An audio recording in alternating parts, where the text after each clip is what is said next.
எங்க அப்பாவோட விசுவாசத்தை பார்த்து உண்மையில ஒரு தடவை வந்துட்டு சரி சோதிச்சு பாத்திரலாம் அப்படின்னு சொல்லிட்டு எந்த வயசுல இன்ஜினியரிங் படிக்கும் போதுதான் ஒரு 83,500 ரூபாய் காலேஜ் ஃபீஸ் கட்டணும். சரி. எங்க அப்பாவோட அக்கௌண்ட் எடுத்து காலை பாக்குறேன் 3,500 ரூபாய் தான் இருந்துச்சு அக்கௌண்ட், பேங்க் அக்கௌண்ட். சரி சொல்லிட்டு வெயிட் பண்ணிட்டே இருந்தேன். ஒரு 10 மணி ஆகல, என்னடா காலேஜுக்கு போலையா ராஜான்னு கேட்டாரு. இன்னைக்குதான் லாஸ்ட் டே, காலேஜ் ஃபீஸ் கட்ட சொல்லிருக்காங்க. அப்படியே ராஜா எவ்வளவு ராஜான்னு கேட்டாங்க. அப்ப ராஜான்னு கூப்பிடுவாங்க. எவ்வளவு ராஜான்னு கேட்டாங்க. 83,500 ரூபாய் டாடி அப்படின்னு. அவர் அக்கௌண்ட்ல ஒரு 3,000 3,500 ரூபாய் இருந்து தெரிஞ்சுக்கிட்டே சொன்னேன். அப்படியா சரி ரெடியா கொடுத்துறேன் அப்படின்னாரு. பாக்கல மனுஷன் என்னதான் பண்றாரு அப்படின்னு சொல்லுவாங்க. அந்த காமெடி இப்ப கூட வந்துடும் போது சொன்னிருந்தாங்க என் ஒய்ஃப் கிட்ட வந்துட்டு, 1 மணி நேரம் பிசாசு பிள்ளையா வந்துட்டு வந்துரு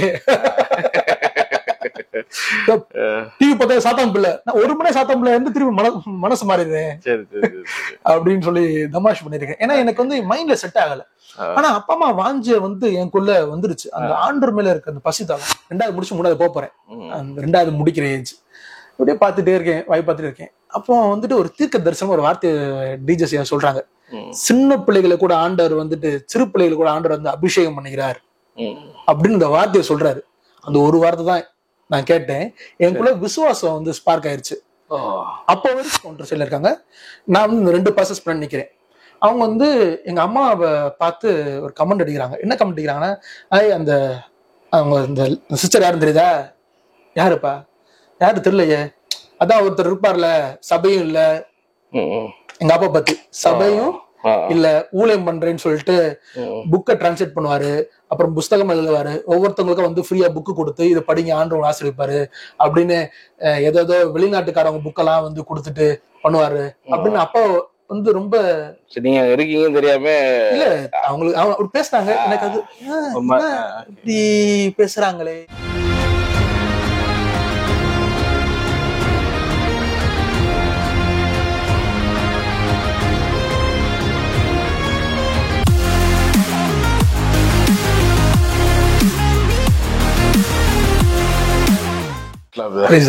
நல்லா இருக்கீங்களா? நல்லா.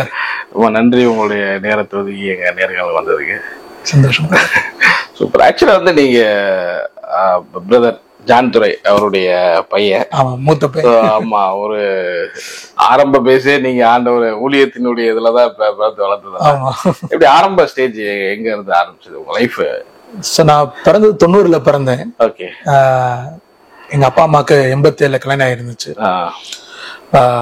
மருத்துவ ரீதியா எங்க அம்மா வந்துட்டு கர்ப்பமாறது நல்லது இல்ல அப்படின்னு டாக்டர்ஸ் சொல்லியிருந்தாங்க. அது தாய்க்கும் சேய்க்கும் நல்லது கிடையாதுன்னு முன்னாடி இருந்து சொல்லியிருந்தாங்க.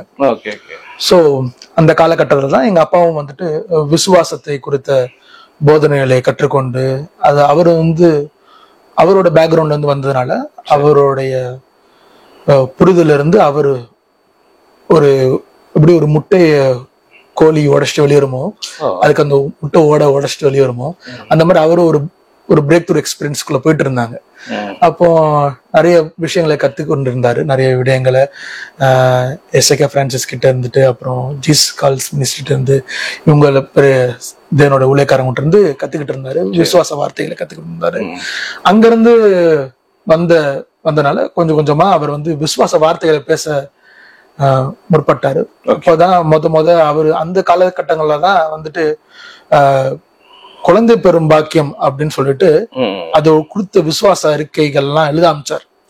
அவங்களுக்கு பிள்ளை நேரத்துல இல்ல பிள்ளைகள் மருத்துவ ரீதியாக வந்து அவங்களுக்கு வந்துட்டு இட்ஸ் நாட் குட் அப்படின்னு அட்வைஸ் பண்ணதுனால அவர் வந்துட்டு ஃபெய்த்ல வந்துட்டு எழுத ஆரம்பிச்சாங்க. அப்ப அம்மா வந்துட்டு ஆண்டர்கிட்ட வந்துட்டு உபவாசம் பண்ணி ஜெபம் பண்ணிட்டு இருக்கும்போது அம்மா வந்து பொருத்தனை பண்ணாங்க.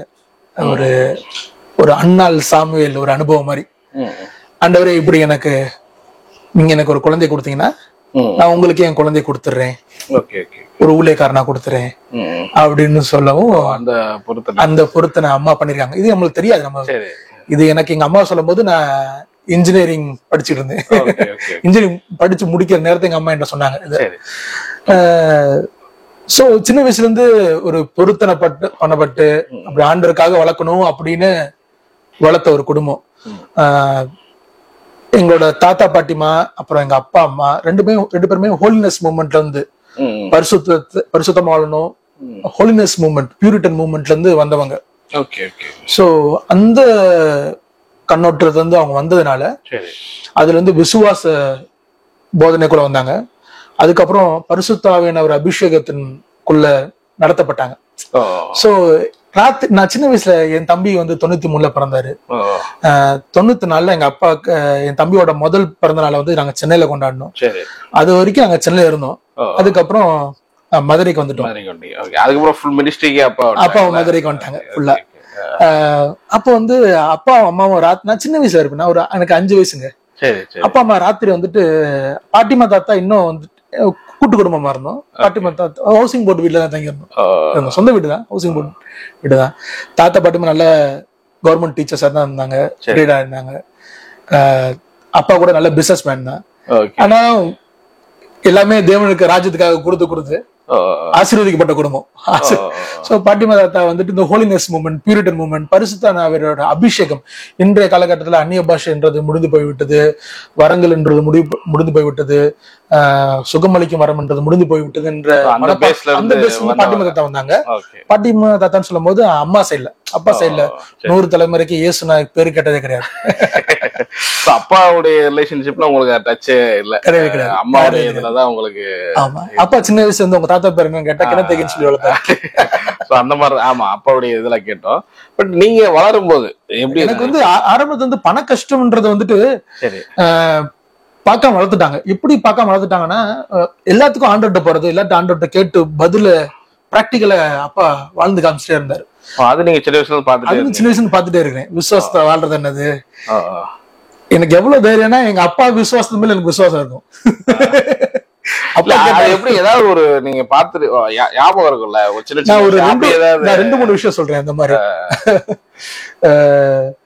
ஒரு தடவை எங்க அப்பாவோட விசுவாசத்தை பார்த்து உண்மையில ஒரு தடவை வந்துட்டு சரி சோதிச்சு பாத்திரலாம் அப்படின்னு சொல்லிட்டு, எந்த வயசுல? இன்ஜினியரிங் படிக்கும் போதுதான். ஒரு 83,500 ரூபாய் காலேஜ் ஃபீஸ் கட்டணும். சரி, எங்க அப்பாவோட அக்கௌண்ட் எடுத்து காலைல பாக்குறேன், 3,500 ரூபாய் தான் இருந்துச்சு அக்கௌண்ட், பேங்க் அக்கௌண்ட். சரி சொல்லிட்டு வெயிட் பண்ணிட்டே இருந்தேன். ஒரு 10 மணி ஆகல, என்னடா காலேஜுக்கு போலையா ராஜான்னு கேட்டாரு. இன்னைக்குதான் லாஸ்ட் டே, காலேஜ் ஃபீஸ் கட்ட சொல்லிருக்காங்க. அப்படியே ராஜா, எவ்வளவு ராஜான்னு கேட்டாங்க. அப்பா ராஜான்னு கூப்பிடுவாங்க. எவ்வளவு ராஜான்னு கேட்டாங்க. 83,500 ரூபாய் டேடி அப்படின்னு. அவர் அக்கௌண்ட்ல ஒரு 3,500 ரூபாய் தெரிஞ்சுக்கிட்டே சொன்னேன். அப்படியா, சரி ரெடியா கொடுத்துறேன் அப்படின்னாரு. பாக்கல மனுஷன் என்னதான் பண்றாரு அப்படின்னு. அவர் சொன்ன மாதிரி ரூம்குள்ள போனாரு, வசதி எடுத்து படிக்க ஆரம்பிச்சாரு. எங்க அம்மா வந்துட்டு எங்க அப்பாவை பாவான்னு கூப்பிடுவாங்க. பாவமா பால் வாங்க போனோம். எங்க அப்பா ரூம்ல வந்துட்டு my money and my milk is on the way அப்படின்னாரு. எனக்கு நான் உண்மையிலே இந்த மனுஷன் பண்ணிடுவாரா அப்படின்னு அப்படியே பாத்துட்டே இருந்தேன். வீட்டுல எல்லாம் எதுவும் இல்ல, சுத்தமா இல்லைங்க. நான் சொல்ல பாருங்களேன், தஞ்சாவூர் மெடிக்கல் காலேஜ்ல ஒருத்தவங்க டீனா இருந்து ரிட்டையர்ட் ஆயிட்டாங்க. அவங்க வந்துட்டு தஞ்சாவூர்ல வந்துட்டு மதுரையை தாண்டி போகணும்.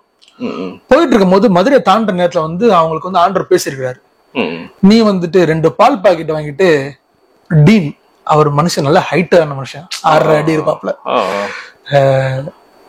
தஞ்சாவூர் மெடிக்கல் காலேஜ் டீனா பார்த்துக்கோங்க. அவங்க வந்துட்டு டைரக்டா வீட்டுக்கு வந்து 2 பால் பாக்கெட் வாங்கிட்டு வந்துட்டு கொடுத்துட்டு, ஆண்டர் ஒரு அமௌண்ட் கொடுக்க சொன்னாருன்னு சொல்லி கொடுத்துட்டு அவர் மதுரை தாண்டி போயிட்டே இருக்கிறாரு. இது 10:30 எத்தனை மணிக்கு நடந்தது? ஒரு 11:30 அந்த மாதிரி. ஒரு குறிப்பிட்ட ஒரு தொகை வந்துச்சு, எவ்வளவுன்னு தெரியல எனக்கு. அந்த அவங்க எவ்வளவு ஆஃபரிங் கொடுத்தாங்க எனக்கு தெரியாது. எனக்கு பால் பாக்கெட், நம்ம பால் பாக்கெட் வந்துருச்சு. நான் பாக்குறேன் அப்படி, நான் எங்க ஹவுசிங் போர்டு வீடு, நான் அப்படியே பாத்துட்டே இருக்கிறேன். அவர் வராங்க, அவர் குடுக்குறாங்க, அம்மா பால் பாக்கெட் போறாங்க. அவர் உள்ளே கால் எடுத்து வைக்கல, வாசல் பல்ல நின்று போயிட்டு வரேன் பிரதர்னாரு. எங்க அப்பா சரிங்க டாக்டர் அப்படின்னு அனுப்பி விடுறாங்க. அப்படி திருப்பி ரூம்குள்ள போறாரு. பாத்துட்டே இருக்கேன். கொஞ்ச நேரத்துல வந்துட்டு இன்னொரு அப்பாவோட ஃப்ரெண்டு, அவர் வந்துட்டு அண்ணே அவசரமா நாகர்கோவில் போயிட்டு இருக்கிறேன், போற வேலை நேரத்துல ஆண்டவர் உங்கள்ட்ட கொடுக்க சொன்னாருன்னு சொல்லிட்டு வந்து காசு கொடுத்துருப்பாரு. பாத்துட்டே இருக்கிறேன். இன்னொருத்தர் வந்து பக்கத்து வீட்டுக்காரங்க வந்துட்டு ஆண்டவர் கொடுக்க சொன்னாங்க. கரெக்டா 2:30 மணிக்கு இந்த ராஜா கொடுத்துட்டு வந்திருந்தாரு. அப்படியே பார்த்தேன், இந்த மனுஷனுக்கு நம்ம எவ்வளவு ஸ்கெட்ச போட்டாலும் இது ரொம்ப பெரிய அற்புதமா இருக்கு. ஆனா இது மாதிரி ஒவ்வொரு டைம் நடக்குமா இந்த மாதிரி? இது வந்து வாழ்க்கையில இது வரைக்கும் எங்க அப்பாட்ட நான் எந்த பொருள் கேட்டும் இல்லன்னு சொன்னதே கிடையாது. ஆண்டர்கிட்ட கேட்டாரான்னு கேட்பாரு. கேட்டேன் டாடி அப்படின்னு. கேட்டுட்டியா? ஓகே வந்துரும். இன்னும் ஒரு ஆண்டர் தான் சோர்ஸ்ன்றது வந்துட்டு பயங்கர ஆழமா விதைச்சிட்டார் மனுஷன். இல்ல இந்த மாதிரி இன்சிடென்டா நடந்தது இந்த ஃபீஸ் கட்டுறதெல்லாம் அந்த மாதிரி வேற ஏதாவது இன்சிடென்ட் நடந்துருக்கா? நான் வந்துட்டு கொஞ்சம் அப்பா அம்மா வந்துட்டு பயங்கரமா ஜபத்துல இருந்துட்டு விசுவாசத்துல இருந்து முழங்கால இருந்து ஆண்டவர்கிட்ட கேட்கறதும் வசனத்தை தியானிக்கிறதும் வெளிப்பாடு வர வரைக்கும் வார்த்தையில உட்கார்ந்து இருக்கிறதும் வேதத்துல இருந்து தேவன் பேசுற வரைக்கும் வேதத்துல உட்கார்ந்து இருக்கிறதும் பார்த்து நின்னால நான் நிறைய வாயத்தை வந்து கேட்கவே மாட்டேன் அவங்ககிட்ட. புரியுதுங்களா? எனக்கு வந்து அவங்கள ஒரு ப்ரெஷருக்குள்ள போடுறோம், அவங்கள ஒரு அது எனக்கு எப்படி தோணுச்சுன்னா ஒரு சின்ன வயசுல ஒரு யோசிச்சு பாருங்க, ஒரு 6 வயசு 7 வயசு பையன். எங்க அம்மா இப்ப கூட எனக்கு பெருமையா சொல்லுவாங்க, வீட்டு எதுவுமே இல்லைனாலும் மாங்காய் மாட்டை ஊறுகாய் வச்சு சாப்பிட்டு இருந்துருவான், வாயத்தை இருந்து கேட்க மாட்டான். எனக்கு வந்து வாயத்தை இருந்து கேட்க எனக்கு வந்து கஷ்டமா இருந்துச்சு எனக்கு ஒருவேளை. ஏன்னா எங்க வீட்டுல வந்து அபண்டன்ஸ் இல்ல. புரியுதுங்களா உங்களுக்கு? கேட்டா வந்து நீ திரட்சி இல்ல வீட்டுல வந்துட்டு, செல்வம் வீட்டுல தங்கி இல்ல, ஏராளம் தாராளம் வரல, தேவையதான் சந்திக்கப்பட்டு இருந்துச்சு. அதுவும் விசுவாசத்துல இருந்து வெளிப்பாட்டுல இருந்து தேவையை சந்திக்கப்பட்டே இருந்துச்சு. சோ தேவையில இருந்து தேவை அப்படி தாண்டிட்டு சின்ன வயசுல பாக்கும்போது ஒரு இதா இருந்ததோ எனக்கு வந்து ஒரு தேவைன்னா அப்பாட்ட கேட்கணும், அவங்க வந்து ஆண்டர் சன்னிதியில உட்கார்ந்துருக்கணும். இதெல்லாம் வந்து எனக்கு ஒரு டிஸ்டர்பிங் ஃபேக்டர் வந்து நான் வாயத்தை வந்து கேட்க மாட்டேன். ஆனா என் தம்பி டோட்டலா டிஃபரெண்ட், தைரியம் வாயத்தை வந்து கேட்டுருவாப்ல. ஆனா ஒரே ஒரு தடவை எங்க அப்பா இந்த மாதிரி சோதிச்சேன், அதுக்கப்புறம் எங்க அப்பா நான் சோதிச்சதே கிடையாது. ஆட்டோமேட்டிக்கா அந்த சின்ன வயசுல நீங்க வளர்ந்து வரும்போது நீங்களே சொல்றீங்க இந்த மாதிரி அப்பா பார்த்தே வளர்ந்து வரீங்க, உங்க ஃப்ரெண்ட் சர்க்கிள் இப்படிலாம் இருந்திருக்கும். நீங்க எப்படி வளர்ந்து வந்தீங்க? நீங்களும் பிரேயர் இந்த மாதிரி நிறைய? நான் வந்து கோயில் குட்டி தான், கோயில் மாடு என்ன சொல்லிக்கோங்க நீங்க. அப்படிதான் நம்ம அப்பா வந்து மீட்டிங் எல்லாம் கூட்டு போயிட்டே இருப்பாங்களோ அப்படியா? அப்பா அம்மா எப்படின்னா நான் சொல்றேன் பாருங்க, 94 95 வந்துட்டு அப்பா வந்துட்டு பரிசுத்தனார் அபிஷேகம் எல்லாம் பெற்றுட்டு அம்மாவுக்கு ராத்திரி எழுப்பி போட்டு டீச் பண்ணுவாரு. பாட்டி தாத்தாக்கு தெரிஞ்சா அவங்க வந்துட்டு அப்பா வந்துட்டு எங்க அப்பா வந்து ஒரு வேற மதத்தின் பேக்ரவுண்ட் வந்தனால எதுக்கு எடுத்தாலும் உனக்கு என்னப்பா தெரியும், நாங்களாம் 13 தலைமுறை கிறிஸ்தவங்க. ஏன்னா எங்க அம்மா சைட்ல வந்துட்டு பெரிய கிறிஸ்தவ நெடிய ஒரு கிறிஸ்தவ ஒரு பின்புலம் இருக்கிறனால உனக்கு என்ன தெரியும்னு அப்பா மட்டும் தட்டி இருப்பாங்க. அப்பா வந்துட்டு பெரியவங்க உறவுக்காரங்கிட்ட யார்ட்டையும் அவர் வந்துட்டு அவர் ரைட்னு டிஃபரெண்ட் பண்ணி பேச மாட்டாப்ல. அதனால அப்பா வந்து அம்மாக்கு வந்து ராத்திரி எல்லாம் உட்காந்து அந்நிய பாஷைய நானும் என் தம்பி மேல பெட்ல படுத்திருப்போம், இவங்க வந்து கீழே படுத்துட்டு எங்க அப்பா கத்து கொடுப்பாரு எங்க அம்மாக்கு, இந்த வசனம் இப்படி சொல்லுது ஆனமா, இந்த மாதிரி சொல்லுது ஆனமா அப்படின்னு. எங்க அம்மா அப்படியே வாமா என்ன ராத்திரி எல்லாம் குசு வசனத்தை பத்தி பேசுறாங்கன்னு சொல்லிட்டு இப்படி திரும்பி படுத்துட்டு கேட்டுட்டே இருப்பேன்.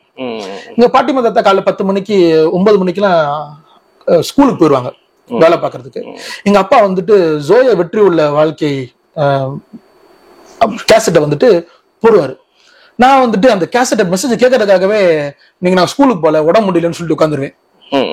எசிகா பிரான்சிஸ் ப்ராஃபெட் எசிகா பிரான்சிஸ் பேசுற டீச்சிங் கேட்கறதுக்காக 4 வயசு 5 வயசுல 6 வயசுல இருந்து நான் சொல்றது 4 5 6 வயசுல இருந்து எல்கேஜி யூகேஜி ஃபர்ஸ்ட் ஸ்டாண்டர்ட் இந்த வயசுல இருந்து எனக்கு வந்துட்டு ரொம்ப வெறியன் ஆயிட்டேன்.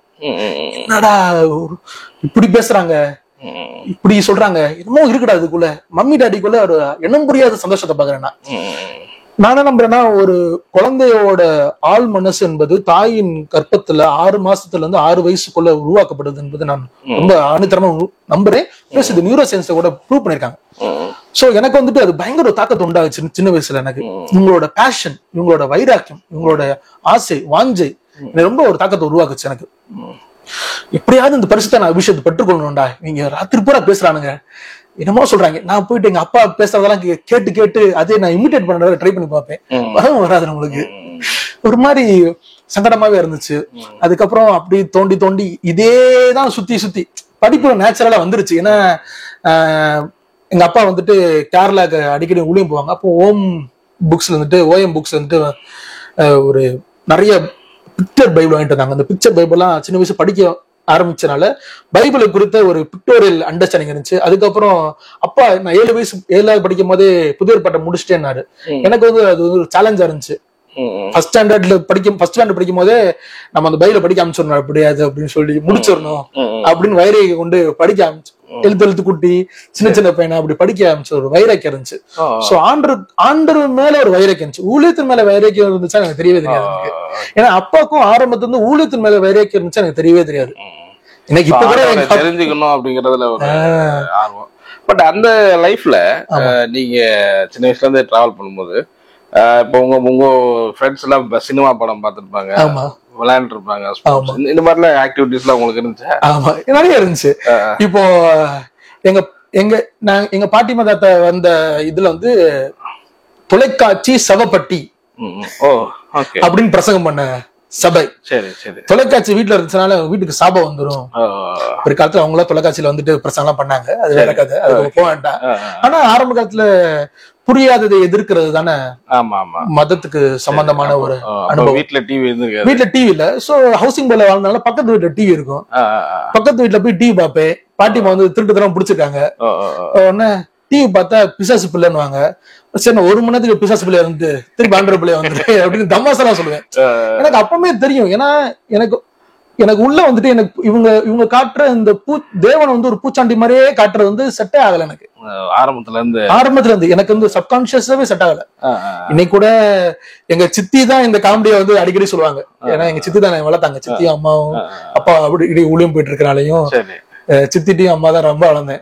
சித்தி சொல்லுவாங்க, அந்த காமெடி இப்ப கூட வந்துடும் போது சொல்லியிருந்தாங்க என் ஒய்ஃப் கிட்ட வந்துட்டு, ஒரு மணி நேரம் பிசாசு பிள்ளையா வந்துட்டு வந்துரு, டிவி பார்த்தா சாத்தாம் பிள்ளை, நான் ஒரு மணி சாத்தாம் பிள்ளை வந்து திரும்பி மனசு மாறிடுறேன் அப்படின்னு சொல்லி தமாஷ் பண்ணிருக்கேன். ஏன்னா எனக்கு வந்து மைண்ட்ல செட் ஆகல. ஆனா அப்பா அம்மா வாஞ்ச வந்து எனக்குள்ள வந்துருச்சு. அந்த ஆண்டர் மேல இருக்க அந்த பசிதாகம். என் பரிசுத்த அபிஷேகம் சொல்லணும்னு நான் அந்த இடத்துல ஆசைப்படுறேன்.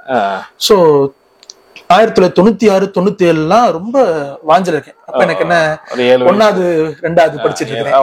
1வது 2வது பயங்கர ஆசை. 1வது 2வதுல எல்லாம் வந்துட்டு ஸ்கூல்ல போய் பசங்களுக்கு சுவிசேஷம் சொல்லுவேன். ஆமா, என் கிளாஸ் ரூமே மீட்டிங் ப்ரீபெய்ட்னா மீட்டிங் ஆரம்பிச்சிருவேன். அங்கே ஆண்டவர் பத்தி ஃபுல்லா சொல்லி இன்னைக்கு வரைக்கும் என் ஃப்ரெண்ட்ஸ் கொஞ்சம் பேர்லாம் ஆண்டர் தெரிஞ்சுக்கிட்டதுக்கு ஒரு 1வது படிக்கும் போது 2வது படிக்கும் போது இவங்கள ரொம்ப முக்கியமான ஃப்ரெண்ட் வந்து நான் பின்பாக டெஸ்ட் பண்ணி சொல்லும் போது சொல்றேன், இன்னொரு இடத்துல சொல்றேன். அந்த நேரத்துல வந்து ஆண்டருக்கு ரொம்ப வைராக்கியமா வாஞ்சியா ஆண்டருக்காக ரொம்ப வைராக்கியம் வாஞ்சியமா இருந்தேன். ஆனா அந்த பரிசுத்த அபிஷேகம்ன்றது எனக்கு வந்து ஒரு 8வது கனியாவே இருந்துகிட்டு இருந்துச்சு. வீட்டுக்கு வந்தா இந்த ஜோயே வாழ்க்கையை குறித்து நம்ம கேட்கிறோம், கேசட்ல பைபிள் படிக்கிறோம். ஆனா இதெல்லாம் ஒரே இந்த அனுபவத்தை புரியலையே. ஆனா நான் வந்து தாத்தா பாட்டிமா கூட சர்ச்சுக்கு போறேன். அப்பா அம்மா வந்து எவாஞ்சலிஸ்ட் இருக்காங்க, அவங்க எங்கேயாவது போயிட்டு இருக்காங்க. நான் தாத்தா பாட்டிமா கூட சர்ச்சுக்கு போறேன். அவங்க வந்து உட்காருங்க எந்திரிங்கன்ற மாதிரி ஒரு இது எனக்கு ஒன்னும் புரியல. இந்த அனுபவம் இல்லாதனால அந்த ஒரே வாஞ்சியா இருந்துட்டு இருந்துச்சு. அப்பதான் 98 நினைக்கிறேன் சமாதான பெருவிழா வந்து ஐயா டிஜிஎஸ் தினகரன் வந்து மதுரை தமுக்கம் மைதானத்துல வந்து நடத்துறாங்க. அம்மா வந்துட்டு அவங்களுடைய ஃப்ரெண்டு ஃபேமிலியோட சேர்த்து கூட்டு போய் வச்சிருக்காங்க. அப்பா வந்துட்டு வாலண்டியர் சைட்ல வந்துட்டு பைக் பார்க்கிங் சைட்ல தமுக்கா மைதானத்துல ரைட் சைட்ல நின்றுட்டு இருக்காங்க. நான் சின்ன வயசுல நானே என் தம்பி எங்க அம்மாவோட ஃப்ரெண்டு அவங்களோட 2 பிள்ளைங்க எல்லாம் நிக்கிறோம். மெசேஜ் ரொம்ப அருமையா கொடுத்தாங்க டிஜிஎஸ் ஐயா. இதை கேட்டப்போ பயங்கரம் இருந்துச்சு. நான் இதெல்லாம் கேட்டுட்டு நான் அப்படியே கையை கட்டிட்டு இப்படியே நின்று பாத்துட்டே இருக்கிறேன். அப்படியே பாத்துட்டே இருக்கேன். இவர் வாயில இருந்து ஒரு வார்த்தை வரணும், எனக்கு ஏதாவது அபிஷேகம் பெற்றுக்கொள்ளணும். எனக்கு அந்த இம்பார்ட்டேஷன் பெற்றுக்கொள்வதுல உண்மையே புரியாது. சின்ன பையன் 3வது படிச்சுட்டு இருக்கிறேன். என்னடா என்ன நடக்குது அப்படின்னு 2வது முடிச்சு 3வது போறேன். அந்த 2வது முடிக்கிற ஏஜ் அப்படியே பாத்துட்டே இருக்கேன், வாய் பார்த்துட்டே இருக்கேன். அப்போ வந்துட்டு ஒரு தீர்க்க தரிசனம் ஒரு வார்த்தை டிஜிஎஸ் சொல்றாங்க, சின்ன பிள்ளைகளை கூட ஆண்டவர் வந்துட்டு சிறு பிள்ளைகளை கூட ஆண்டவர் வந்து அபிஷேகம் பண்ணுகிறார் அப்படின்னு இந்த வார்த்தையை சொல்றாரு. அந்த ஒரு வார்த்தை தான் நான் கேட்டேன். எனக்குள்ள விசுவாசம் வந்து ஸ்பார்க் ஆயிருச்சு. அப்ப வரைக்கும் எனக்கு இருந்த மிகப்பெரிய பேரியர் என்னன்னா, நான் எப்படி பேச முடியும் அப்படின்னு நான் அந்த பரிசுத்திலிருந்து பேக்ரவுண்ட், பரிசுத்த ஹோலினஸ் மூவ்மெண்ட்ல இருந்து பேக்ரவுண்ட்னால ஹோலினஸ் மூவ்மெண்டோட சுவிசேஷமே நீ ஒரு பாவி, நீ வந்துட்டு பாவத்துல இருந்து காப்பாத்து கொள்ளணும், நீ பரிசுத்தமான வாழ்க்கை வாழணும், இப்படியே வாழலையா பாவத்தை ஒப்பு கொடுக்கணும், ஒப்புவிக்கணும், அதுக்கப்புறம் மனம் திரும்பல் பற்றணும், திருப்பி நிச்சயத்தை பெற்றுக்கொள்ளணும். இதே சைக்கிள் இருந்தால எனக்கு வந்துட்டு ஒரு பெரிய பேரியரை வந்து என்னால பெற்றுக்கொள்ள முடியுமா, என்னால பேச முடியுமா, நான் சின்ன பையன் வேற இருக்கனே அப்படின்றதான் என்னோட பெரிய பேரியரா இருந்ததுன்றது எனக்கு தெரியல. ஆனா இதே இருந்திருக்குது எனக்கு. சோ அவங்க டிஜே ஐயா வந்து அந்த ஒரு வார்த்தை சொல்லும் பொழுது நான் அந்நிய பாஷை சரளமா, நிறைய பேர் இந்த அந்நிய பாஷை பேசும்போது ஒரு எழுத்து 2 எழுத்து அப்படி பேசுவாங்க. எனக்கு அந்த மாதிரி இல்ல, நான் சரளமா பேச ஆரம்பிச்சேன். எங்க அம்மா பக்கம் இருந்தாங்க, முந்தானை பிடிச்சி அம்மாவை பிடிச்சி இப்படி இழுத்து, மம்மி எனக்கு டங்ஸ்ல பேச முடியுது மம்மி அப்படின்னு. எங்க அம்மா சந்தோஷப்படுவாங்க நினைச்சேன். தலைமையில ஓங்கி ஒண்ணு கொடுத்தாங்க டப்புன்னு. ஆண்டரை கிண்டடிக்கிறியா, எந்த பாவனும் மலிக்கப்பட்டிருக்கோம், பரிசுத்தாவினை கிண்டடிச்சா மன்னிக்கப்படாது. எனக்கு ஒரே கஷ்டமாகி போயிடுச்சு. ஏன்னா எனக்கு இருந்து வாழ்ந்த அப்பா அம்மாவுக்கு தெரியாது. ரொம்ப மனசு கஷ்டமாயி குடுன்னு இந்த தமுக்க மைனத்துல இந்த முக்குல இருந்து அந்த முக்கு ஓடி அப்பாட்ட போயிட்டு, டாடி இந்த மாதிரி சொல்லும் போது நான் பேச ஆரம்பிச்சேன் அப்படின்னு. ரொம்ப நல்லதுடா பேசு அப்படின்னாங்க அப்பா. மம்மி சொல்றாங்க, மம்மி கறக்கட்டும் நீ பேசு அப்படின்னாங்க. அப்போது சின்ன வயசுல இருந்து அபிஷேகத்தை பெற்று பாஷையில பேசணுன்றது ரொம்ப ஒரு பவர்ஃபுல்லான ஒரு இம்பாக்ட். அதுல இருந்தே கொஞ்சம் ஸ்டார்ட் ஆயிடுச்சு 98ல இருந்து. அது மாதிரி உங்க படிப்புல எப்படி இருந்து? படிப்பு நல்லா ஃபர்ஸ்டா படிச்சீங்களா, இல்ல ஆவரேஜா படிச்சீங்களா? இந்த கிளாஸ் அந்த ரிமார்க் சொல்லுவாங்கல்ல பேரண்ட்ஸ் டீச்சர் மீட்டிங்ல, இந்த பையன் நல்லா படிக்கக்கூடிய பையன் படிக்க மாட்டான் அப்படின்னு அந்த லிஸ்ட்ல, அந்த ஓவர் கான்பிடன்ஸ் லிஸ்ட்ல நான் ஒளிவு முறை எல்லாம் பேசுறேன். ஓவர் கான்பிடன்ஸ் லிஸ்ட்ல நீங்க எப்ப வச்சிருப்பாங்க படிக்கக்கூடிய பையன். ஏன்னா என்னோட நம்பிக்கை என்னன்னா, ஆண்டவர் ஒரு 400 வருஷம் அடிமைத்தனத்துல இருந்த ஜனங்களை வெளியே கூட்டு வரும் பொழுது அவங்களுக்கு 10 கட்டளை எழுதி கொடுக்குறாரு. அப்பனா என்ன எதிர்பார்க்கிறாரு, அவங்க ஜனங்க படித்திருக்கும். 400 வருஷமா அடிமையா இருக்காங்க, 10 தலைமுறை அடிமையா இருக்கவங்களுக்கு ஆண்டவர் கொடுக்கறது சுதந்திரம், 2வது கொடுக்கறது கல்வி அறிவு. கல்வி அறிவுல எழுத படிக்கணும், எழுத படிக்க கத்துக்கொள்ளணும். சோ எனக்கு எழுத படிக்க வந்துருச்சு. என்னால கான்செப்ட்ஸ கிராப்ஸ் பண்ற, பைபிள் படிக்கிறேன், பைபிள் இருந்து எனக்கு 3வதுல இருந்து பெருசா உங்களுக்கு அந்த படிப்புல ஒரு நல்லா வரும் அப்படிங்கிற ஒரு இது இல்ல. 80-90 ஈஸி வாங்கிருவேன். கிளாஸ் 3rd கிளாஸ் 4th வாங்கிருவேன். ஃபர்ஸ்ட் ரேங்க் வாங்க மாட்டேன். அந்த மாதிரி இருந்தீங்க. 3rd rank 4th. ஏதாவது நல்ல இப்படி போன பொசிஷன்ல இருக்கணும், இது படிக்கணும் அப்படிங்கிற ஆசை எல்லாம் சின்ன வயசுல இருந்ததா? அந்த ஆசை எப்படி வந்துச்சுன்னா, இந்த ஒரு ஆசை வந்துச்சு எனக்கு. சரி, 5வது 6வது 7வது படிக்கும்போது 3 வருஷத்துல நான் பிரேயர் வாக்குன்னு சொல்லிட்டு மதுரையில எலிஸ் நகர்ல ஆரம்பிச்சேன். சரி, நாங்க இருந்த அபார்ட்மெண்ட்ஸ் பேரு ஹாப்பி ஹோம் அபார்ட்மெண்ட்ஸ்.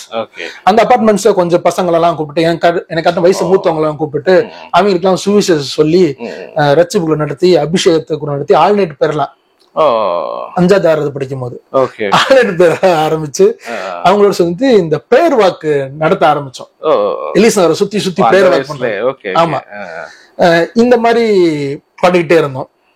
பண்ணிட்டு இருக்க நேரத்துல எனக்கு மைண்ட்ல பாக்குறேன் அப்பா அம்மா ஊழியத்தை அப்பா அம்மா ஊழியம் எப்படி இருக்குன்னா, தேவையில இருந்து தேவைகள் சந்திக்கப்படுது. வசனத்துக்கிட்ட போறோம், தேவனோட வார்த்தையை தியானிக்கிறோம், தேவனோட வார்த்தை ஆவியும் ஜீவனுமா இருக்கிறது. அந்த வெளிப்பாடு வந்த பிறகு அவங்களுக்கு தேவன் காரியங்களை சிந்தி கொண்டே இருக்கிறார். எனக்கு நான் இது எப்படி பார்த்தேன் என்றால், ஏதோ ஒரு இடத்துல இவங்க pay check to pay check வாழ்றாங்க, சம்பளத்துல இருந்து சம்பளத்தை வாழ்றாங்கன்ற மாதிரி ஒரு உணர்வு எனக்கு வந்துச்சு. எங்க மம்மி சைட்ல அவங்களும் எல்லாருமே ஊழியக்காரவங்க தான். ஆனா எங்க பாட்டிமாவோட ஒரு தம்பி மட்டும் இண்டஸ்ட்ரியலிஸ்ட். அவங்கதான் எங்களுக்கு மாசம் வருஷம் என்டையர் ஸ்கூல் ஃபீஸே எங்க அப்பா டெஸ்ட் பண்ணி சொல்லிருப்பாங்க. ஸ்கூல் ஃபீஸே கொடுத்துட்டு இருந்தாங்க அவங்க. எனக்கு அவங்கள பார்க்கும்போது பயங்கர இன்ட்ரெஸ்டிங்கா இருக்கும். எனக்கு நம்மளும் எப்படியாவது ஒரு இண்டஸ்ட்ரியலிஸ்ட் ஆயிரும். வீட்டுல யார எல்லாரும் எங்க பாட்டிமாவோட தம்பியா இருந்தாலும் அவங்க பேச்ச எல்லாரும் கொஞ்சம் மதிப்பாங்க. அப்போ பாக்குறோம் நம்ம, இவங்க ஹீரோ போர்ட்ரேட் பண்றாங்க. இன்னொரு மாமா இருக்கிறாங்க, ஜேம்ஸ் மாமான்னு சொல்லிட்டு. அவங்களையும் ஒரு ஹீரோ ஃபிகர்ல அவங்க ஒரு நல்ல செழிப்பா, அவங்க நல்ல செழிப்பு இந்த சென்ஸ், அவங்க இண்டஸ்ட்ரியலிஸ்ட் இருந்தாங்க. தாத்தா நல்ல ஒரு மாமா ஹெல்ப் பண்ணலாம் அப்படிங்கிற மாதிரி யாருக்குனாலும் அப்படி அவங்க அவங்களுக்கு அடுத்தவங்களுக்கு உதவி செய்யற நிலைமையில இருந்தாங்க. அது மாதிரி நீங்க வரணும் அப்படிங்கிற மாதிரி நமக்கு நம்ம ஆண்டவர் ஆசீர்வதிச்சிருக்காரு, ஆண்டவர் ஆசீர்வாதத்துல இருந்து வாழ்றாங்கன்ற அறிவு எனக்கு கிடைக்கல. அப்பா அம்மாவையும் ஆண்டவர் ஆசீர்வதிச்சிருக்காரு, ஆசீர்வாதம் வாழ்றாங்க அறிவு அந்த நேரத்துல அப்படி ஒரு சின்ன பையன் ஆயிரலாம் அப்படிங்கிற. ஆமா, 12 வயசு 11 வயசு பையனுக்கு என்ன அறிவு இருக்கும்? நம்ம ஊழியத்துக்கு மட்டும் சாலமா என் கூட பேசிக்கிறேன், ஊழியத்து மட்டும் போயிடாது சாலமா. ஏன்னா ஒரு கசப்பான அனுபவம். ஒரு பாஸ்டர்ஸ் மீட்டிங்க்கு நான் போயிருக்கிறேன். எங்க அம்மா பின்னாடி நான் லைன்ல சாப்பாடு வாங்குறதுக்கு லைன்ல நிக்கிறேன். சரி. ஒரு 2 ஊழியக்காரவங்க எங்க அம்மாவுக்கு முன்னாடி லைன்ல அந்த பஃபே சிஸ்டம் லைன்ல நின்றுட்டு இருக்காங்க. இது நான் 6வது 7வது படிக்கிறதுல ஒரு மதுரையில ஒரு சபையில ஒரு ஊழியக்கார பாசஸ் பிரஷம் நடக்குது. எங்க அப்பா வரல அந்த மீட்டிங், அம்மா வந்திருக்காங்க. அம்மா கூட நான் போயிருக்கிறேன், சாப்பாடு வாங்க லைன்ல இருக்கிறேன். ஒரு 2 பாசஸ் வந்துட்டு எங்க அம்மா லேடிஸ் கவுண்டர் இருக்காங்க, சாரி அம்மா லேடிஸ் கவுண்டர் சைட்ல இருக்காங்க. நான் வந்து 2 பாசஸ் பண்ணி நிக்கிறேன். அவங்க வந்து எங்க அம்மாவை பார்த்து ஒரு கமெண்ட் அடிக்கிறாங்க. என்ன கமெண்ட் அடிக்கிறாங்கன்னா, அந்த அவங்க இந்த சிஸ்டர் யாரும் தெரியுதா? யாருப்பா? யாரு தெரியலையே, அதான் ஒருத்தர் இருப்பார்ல சபையும் இல்ல, எங்க அப்பா பத்தி சபையும் இல்ல ஊழியம் பண்றேன்னு சொல்லிட்டு புக்கை டிரான்ஸ்லேட் பண்ணுவாரு, அப்புறம் புஸ்தகம் எழுதுவாரு, ஒவ்வொருத்தவங்களுக்கும் வந்து ஃப்ரீயா புக்கு கொடுத்து இதை படிங்க ஆண்டவங்க ஆசிரியப்பாரு அப்படின்னு ஏதோ வெளிநாட்டுக்காரவங்க புக்கெல்லாம் வந்து கொடுத்துட்டு பண்ணுவாரு அப்படின்னு அப்பா வந்து ரொம்ப நீங்க இருக்கீங்கன்னு தெரியாம இல்ல அவங்களுக்கு பேசுறாங்க. எனக்கு அது இப்படி பேசுறாங்களே அப்படின்னு ரொம்ப எனக்கு ஹர்ட் ஆயிருச்சு. எனக்கு ரொம்ப ஹர்ட் ஆயிருச்சு. சோ ஊழியக்காரங்களுக்கு கொடுத்த ஒரு தவறான ஒரு வந்துருச்சு ஆட்டோமேட்டிக்கா. பட் ஆனா உங்களுக்கு இப்ப டிஜிஎஸ் அங்கிள் உங்களுடைய மீட்டிங் எல்லாம் பார்க்கும்போது இந்த மாதிரி அப்போ நல்லா வளர்ந்தா நல்லா இருக்கும் அப்படிலாம் நினைச்சிருக்கீங்களா? இல்ல இந்த மாதிரி நீங்க ஊழியம் பார்க்கணும்? ஏன்னா எனக்கு என்னன்னா எங்க அப்பா பெரிய ஊழியக்காரன் கிடையாது. எங்க அப்பாவோட வாஞ்ச வந்து நிறைவேற்றணும். எங்க அப்பா வந்து ஏசுனா உயிரை விட்டுருவாரு. அது புரியுது. பட் அந்த வளர்ச்சி அப்படி இல்லைன்னு பாத்தீங்கன்னா இவங்கள மாதிரி பெரிய இல்ல அந்த மாதிரி எனக்கு தோணவே இல்லை. எனக்கு யாராவது கிரிட்டிசைஸ் பண்ணும்போது எனக்கு அதுவும் தோணவே இல்லை. அவங்க சொல்லும்போது உங்களுக்கு ஊழியனாலே ஒரு பில்டிங் கட்டிடணும், ஊழியனாலே ஒரு 500 பேர் சேர்த்துடணும், ஊழியனாலே வந்துட்டு ஒரு 4-5 காரை வச்சுக்கணும், ஊழியக்காரனாலே 10 பேர் தெரியுற மாதிரி வாழ்றதா ஊழியக்காரன் நினைச்சுக்கிறாங்களா அப்படின்ற சின்ன வயசுல உங்களுக்கு அந்த சின்ன வயசுல புரியுது எனக்கு இருந்துச்சு. எனக்கு இருந்துச்சு. ஏன்னா எங்க அப்பா வந்து வாழ்ந்து காமிச்சிட்டாப்ல மனுஷன். சந்தோஷமான வாழ்க்கை, மனரமையான வாழ்க்கை. எங்களோட சின்ன வயசுல எனக்கு ஹை ஜம்ப் கத்து கொடுத்தது எங்க அப்பா தான். எங்க அப்பா ஹை ஜம்ப் தான் கத்து கொடுத்தாரு, லாங் ஜம்ப் கத்து கொடுத்தது எங்க அப்பா தான். சின்ன வயசுல இருந்து என் கூட இருப்பாங்க. ரொம்ப எனக்கு இதுக்கப்புறம் ஒரு பையனுக்கு என்ன தேவை இருக்கு? பட் இது சொல்லும் போது உங்களுக்கு அது ஒரு கசப்பான அனுபவமா இருந்துச்சு. சரி ஊழியத்துக்கு மட்டும் போயிடக்கூடாது, ஏன்னா நம்ம நாளை பண்ண இவங்கள மாதிரி அடுத்தவங்களை பத்தி பேசுற நிலைமை நம்ம வந்துடக்கூடாது. ஒருவேளை நம்மளும் இந்த ஒரு ப்ரொஃபஷனை தான் பார்த்தேன். நம்மளும் இந்த ப்ரொஃபஷனுக்குள்ள இறங்கிட்டா நம்மளும் இந்த மாதிரி பேச நிலைமை வரும். ஆனா அப்பா மாதிரி ஆகணும்ன்ற ஆசை எனக்கு இருந்துச்சானா, அப்பா நான் எப்படி பார்த்தேன்னா ஒரு பிள்ளைகளை நேசக்கூடிய, தன்னோட மாமனாரும் மாமியாரும் ஒரு சொந்த தகப்பனையும் தாயும் நேசிக்கூடிய, குடும்பத்தாரும் உற்றார் உணர்வையும் யாரு என்ன தூஷித்தாலும் அன்பால எல்லாத்தையும் ஜெயிக்கிற ஒரு மனுஷனா பார்த்தேன். சோ அப்பாட்ட இருந்து எனக்கு என்ன தேவைப்படுச்சா, ஒரு ஹீரோ மாதிரி அன்புல ஒரு ஹீரோ மனுஷன் அப்படியே வாழ்ந்து காமிச்சாப்ல. ஒரே ஒரு தடவை தான் அப்பாட்ட வந்துட்டு ஒரு கசப்பான அனுபவத்தை நான் ஷேர் பண்ணிக்கிட்டேன். சரி. ஒரு மீட்டிங் கிளம்பணும் அவசரமா, நான் ஷூ போட சொன்னா செப்பல் போட்டுக்கிட்டேன். நான் சொன்னேன் உங்ககிட்ட ஆரம்பத்துல, நான் வந்து வாயை திறந்து எதுவுமே கேட்க மாட்டேன். ஏன்னா எதுக்கத்தாலும் தேவை. நாங்க செழிப்போட ஃபுல்லஸ்ட் இன்னும் பாக்கல. நாங்க ப்ராஸ்பரிட்டி டீச்சிங்கோட அப்பதான் ஸ்கிராச் பண்றோம், வெல் டாப்பா ஸ்கிராச் பண்ண ஆரம்பிச்சிருக்கிறோம். உங்களுக்கு புரியுது நினைக்கிறேன். எங்க அப்பா வேர்ட் ஆஃப் ஃபெய்த் கன்ஃபெஷன்ஸ் எல்லாம் பழகிட்டாங்க. விசுவாச வார்த்தை கன்ஃபெஸ் பண்றதுனால மனது மாறுது, அதுல இருந்து நம்மளுக்கு நடக்குது, அதெல்லாம் நிறைய புரிதல். அப்பாவும் நிறைய, அவர் தான் ஃபர்ஸ்ட் ஜெனரேஷன், நிறைய விஷயத்தை கத்துட்டு வந்துகிட்டு இருக்காரு அப்பா. இந்த நேரத்துல வந்துட்டு ஒரு பினான்சியல் பிரேக் த்ரூன்றது ஒரு பெரிய யாராவது இருந்தாலும் பார்க்கல. சோ இந்த நேரத்துலதான் நான் வந்துட்டு ஒரு மீட்டிங் கூப்பிடுறாங்க. நான் வந்து செப்பல் போட்டுக்கிறேன், பாரகான் ஸ்லிப்பர். என்ன ஸ்லிப்பர்? பாரகான் ஸ்லிப்பர் போட்டுக்கிறேன். இன்னொரு எப்படின்னா என்ன இருந்தாலும் சந்தோஷமா வாழ்ந்துடணும்டா அப்படின்னு கத்து கொடுத்துருந்தாங்க. சோ எங்க தாத்தாவும் ஹோலினஸ் மூவ்மெண்ட் இருந்து பியூரிட்டன் மூவ்மெண்ட் இருந்து வந்தனால கடன் வாங்கவே கூடாது அப்படின்றது ஆணித்தரமான இதை நம்பினாங்க.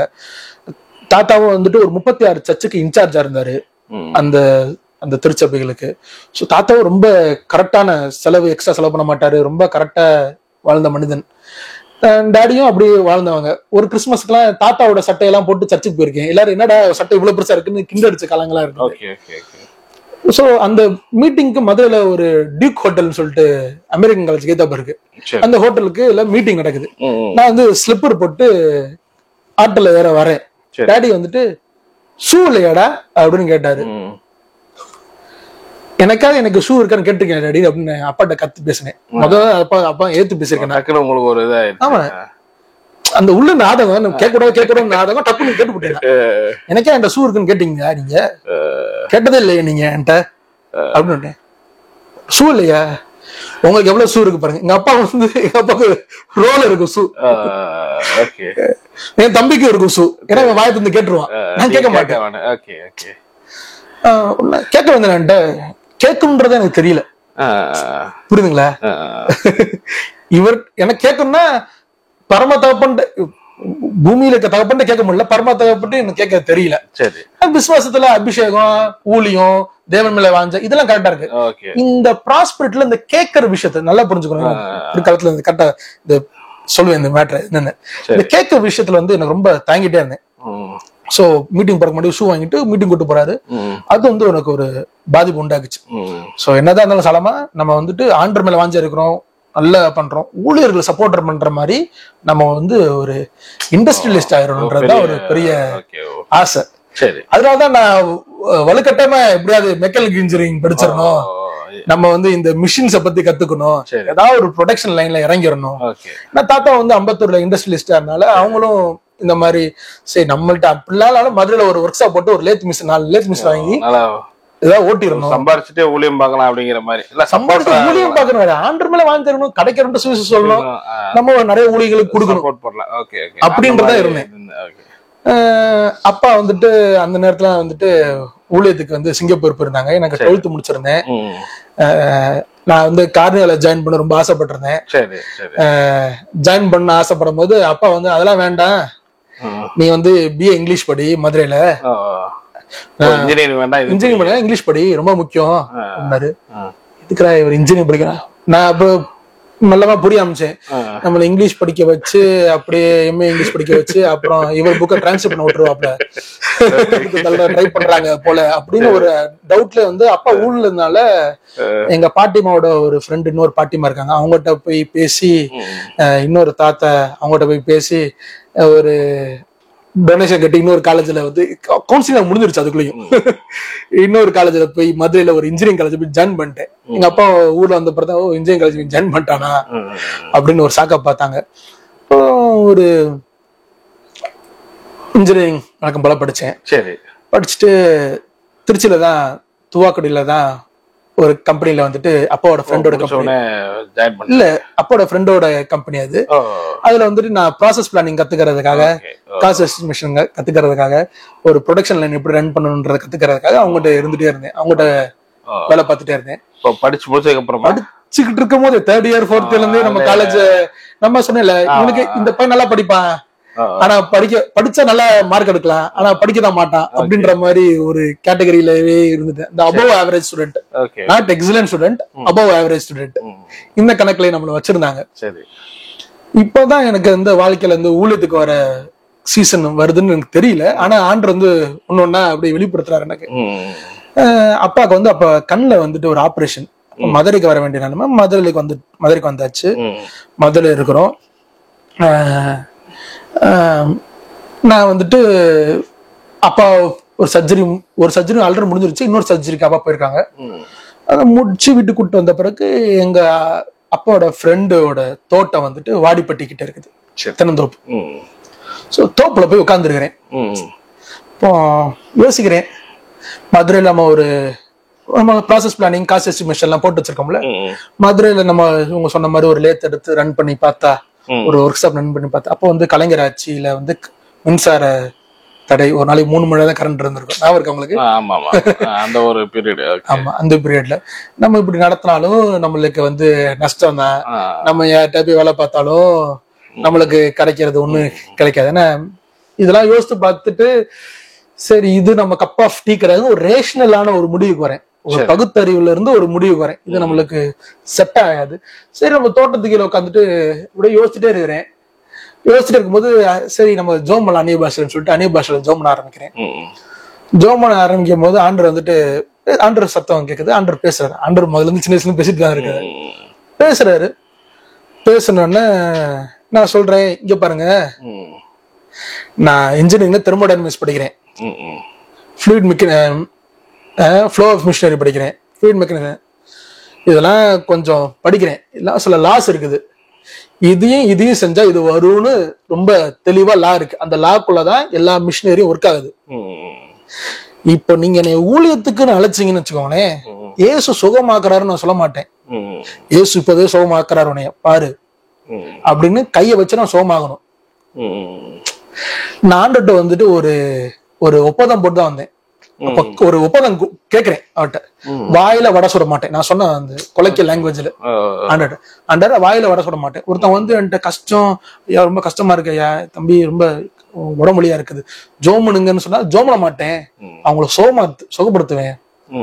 ஏன்னா வியாதிஸ்தர் மேல் கை வைப்பீர்கள் அவர்கள் சுகம் அடைவார்கள் இருக்குது, மருத்துவர்களை உயிரோடு எழுப்பீர்கள், குஸ்ரோயில சுகமாக்குவீர்கள், பிசாசுகள் துரத்துவீர்கள், சாவுக்கு எதுவான எதிர் சாப்பிட்டா நீங்க உங்களுக்கு ஒன்றும் ஆகாது. இந்த வந்துட்டு இது ஹோப் கிடையாது, இது வந்து நீங்க வந்து ஒரு எண்டு ப்ராடக்ட கொடுத்துருக்கீங்க. இது மாதிரி உங்களுக்கு வேணும், இதை கொடுத்தீங்கன்னா நான் வரேன். ஏன்னா எங்க அப்பா சின்ன வயசுல ஊழியத்துக்கு வரும்போது ஆண்டர்கிட்ட அவர் பண்ண ஒப்பந்தத்தை வந்து எல்லா அவரோட ஃப்ரெண்ட் சர்க்கிளையும் பாஸ்டர்ஸ்டையும் பேசுற நான் கேட்டிருக்கிறேன். அப்போ ஒரு ஒப்பந்தம் போட்டிருந்தார் ஆண்டோட்ட, நான் யார்கிட்டையும் நான் ஊழியத்துக்கு வந்திருக்கேன்னு சொல்ல மாட்டேன், எனக்கு ஊழியத்துக்கு சான்ஸ் தாங்கன்னு கேட்க மாட்டேன், எனக்கு பண தேவை இருக்குன்னு கேட்க மாட்டேன் அப்படின்னு அப்பா வந்து. சோ நம்மளும் சொன்னோன்னு ஆண்டு இருந்து அவர் எனக்கு புரியுற பஸ் இல்ல, ஆண்டவர் என்கிட்ட வந்துட்டு வாடா சேர்ந்து செய்யலாம், ஊழியத்தை சேர்ந்து செய்யலாம் அப்படின்னு சொன்னாரு. நான் இப்ப வீட்டுக்கு வந்தேன். வீட்டுக்கு வந்த அப்பதான் அந்த வாய்ஸ் கிளியரா இருக்கு, கேக்குது இல்லையா? எனக்கு ஆண்டர் வாய்ஸ் சின்ன வயசுல இருந்து நிறைய, பட் இப்பதான் ஊழியத்துக்கே கூப்பிடுறாரு ஆண்டவர். நீங்க படிச்சு வந்தா அது வரைக்கும் உங்களுக்கு அந்த அழைப்பு இல்ல? அழைப்பு இல்லன்னு கிடையாது, நான் வாஞ்சா இருந்தேன் ஆண்டர் மேல. அது இருந்தீங்க, இந்த ஊழியத்துக்கு வாங்கன்னு இந்த கட்டத்துல பண்ணேன். இத வந்துட்டு நான் ஊழியமா இறங்கணும், இதே நான் முழு நேர வேலையா செய்யணும், அதான் ஆண்டர் அப்ப சத்தா அப்பதான் கேக்குது. இது நான் ஒரு டீல போடுறேன் ஆண்டர்ட்ட. அதுக்கு முன்னாடி எல்லாம் நான் ஒருத்தவங்க ஜோம் பண்றேன்னா நான் வந்துட்டு ஆண்டவரே சோமாக்குன்னு சொல்ல மாட்டேன். இங்க வழியா பாருங்க சோமாகுது, ஏசு உங்களை சோமாக்குறாரு, இப்ப நான் கை வைக்க போறேன். அந்த மாதிரி புரியுது, வசனத்தை நீங்க அடிப்படை வச்சு பேசுறீங்க. ஏன்னா ஆண்டவர் வந்து உங்களை ஸ்பெசிபிக்கா வாய்ஸ் கேட்டு கூப்பிட்டது இங்கதான். அந்த அதுக்கு முன்னாடி எல்லாம் அந்த மாதிரி இல்ல, கேட்டதே இல்ல. ஆனா அதுக்கு முன்னாடி நிறைய ஜோம் இருக்கு, நிறைய ஹீலிங் நடந்திருக்கு, நிறைய பிசாசு துரத்து இருக்கிறோம், நிறைய பேர் ஆண்டவர் உண்மையா வாங்கன்னு கூப்பிட்டு இந்த தோட்டத்துலதான் இருந்துச்சு. வா சேர்ந்து செய்வோம், சரி okay, let us labour together அப்படின்னாங்க. ஓகே ஓகே, பிதாவின் தோட்டத்துல இருவரும் சேர்ந்து வேலை பார்ப்போம் அப்படின்னு ஒரு மாதிரி ஒரு வசனத்தின் படி சொன்னோம்னா. சரி சரி. சோ அதை கேட்டுட்டு வாடிப்பட்டில இருந்துட்டு பைக் எடுத்துட்டு வீட்டுக்கு வரேன். வீட்டுக்கு வந்துட்டு பெட்ரூம்குள்ள போறேன். பெட்ரூம்ல பார்த்தா ஒரு கேரிஸ் பைபிள் காலேஜ்ல இருந்து ஒரு அப்ளிகேஷன், ஆண்ட்ரூ மினிஸ்ட்ரிஸ் அப்ளிகேஷன் வந்து பெட் மேல இருக்குது. எங்க அப்பா இப்படி உட்காந்துருக்காப்ப, எங்க அம்மா கிச்சன்ல இருக்காங்க. என்னங்க டாடி அப்படின்னு கேட்கிறேன். கேரிஸ் பைபிள் காலேஜ் வந்து அப்ளிகேஷன் வந்துருக்கா, கேரிஸ் பைபிள் காலேஜ் ஒன்று இருக்குது சென்னையில. ஓ அப்படிங்களா சொல்லிட்டு, என்ன டாடி சொல்றாங்க, பைபிள் காலேஜ் இருக்காண்டா அப்படின்னாரு. நான் அப்ளை பண்ணட்டா அப்படின்னு கேட்டேன். எங்க அப்பா உடனே வந்துட்டு அனம்மா அப்படின்னு கூப்பிட்டாரு. நான் எங்க அம்மா வந்தாங்க. என்னங்க என்னமோ சொல்றாரு சொல்றான் அப்படின்னு பேச மாட்டாரு அப்பா. மாதிரி சின்ன வயசுல இருந்து மரியாதை பேசுவாங்க எங்களை. என்னமோ சொல்றாரு இவரு ராஜா, சொல்றாரு. என்ன ராஜா, சொல்லு ராஜா அப்படின்னு அம்மா கேட்டாங்க. பைபிள் காலேஜ் போலான்னு இருக்கேன் மம்மி அப்படின்னு. எனக்கு பைபிள் காலேஜ் போகணும் அவங்க சொல்லவே இல்லை. இங்க வந்து கேரிஸ் பைபிள் காலேஜோட அட்வர்டைஸ்மெண்ட் இருக்குது. எங்க அப்பா வந்து ஆண்ட்ரூ மினிஸ்ட்ரிஸ்க்கு, கேத் கோப்லாண்ட் மினிஸ்ட்ரிஸ்க்கு, இந்த மாதிரி நிறைய மினிஸ்ட்ரிஸ்க்கு ஆரம்பத்துல இருந்து ஊழியத்துக்கு உதவி விதைச்சிட்டு இருந்தனால, சப்போர்ட் பண்ணிட்டு இருந்தனால, விதைச்சிட்டு இருந்தனால அந்த புரிதல் அந்த வந்து ஒரு பார்ட்னர்ஸ் லெட்டர் மாதிரி வந்திருக்கு நினைக்கிறேன். அதுலதான் இதை பத்தி எழுதி இருக்குது. ஸோ இதை பார்த்துட்டு நான் சொன்னேன், அப்படியா உன்னை எங்க அம்மா தான் சொல்றாங்க, நீ வயிற்றுல இருக்கும் போதே ஆண்டருக்கு நான் வயிற்று உருவாகிறதுக்கு முன்பாக ஆண்டருக்கு நான் உன்னை தீர்க்க தரிசனம் ஒப்பு கொடுத்தேன்டா. அதுக்கப்புறம் மதுரையில வந்துட்டு ஹவுசிங் போர்டு நம்ம இப்போ நாங்க சொந்த வீட்டுக்கு வந்துட்டோம், இந்த தனியா வீடு கட்டி வந்துட்டோம் ஹவுசிங் போர்ட்ல இருந்து வெளியே. அப்போ அந்த ஹவுசிங் போர்ட்ல இருக்கும்போது ஒரு மீட்டிங் கூட்டு போயிருக்காங்க. அம்மா சொன்னாங்க என்கிட்ட, அப்போ வந்து ஒரு தீர்க்க தரிசி வந்துட்டு உன் மேல தலையில கை வச்சு தாயின் கற்பத்தில் உருவாக்கு முன்பாகவே உன்னை தீர்க்கதரிசி அழைத்திருக்கேன்னு எனக்கு ஆண்டு சொன்ன வார்த்தையை வந்து திருப்பியும் அவன் உறுதிப்படுத்தினாரா இந்த ஊழியக்காரங்க. நீ வந்து இதே இப்ப எல்லாம் கூடி வருது எனக்கு புரியுது. சோ அப்பா அம்மா ஒரு காலத்துல வந்து ஊழியத்துக்கு போ, ஊழியம் செய் சொன்னதே கிடையாது. அவங்க எடுத்த முடிவை வந்து அவங்க கன்ஃபார்ம் பண்ணிருக்காங்க. சரி. சோ நான் உடனே லேப்டாப் ஓபன் பண்ணி அப்ளிகேஷன் போடுறேன், ஜாயின் பண்றேன். சென்னைக்கு வந்து பைபிள் காலேஜ் ஜாயின் பண்றேன். ஓகே. அது எத்தனை வருஷம்? ஒரு வருஷம் தான், 2012-13. சோ அதுக்கப்புறம் உங்க லைஃப்ல என்ன?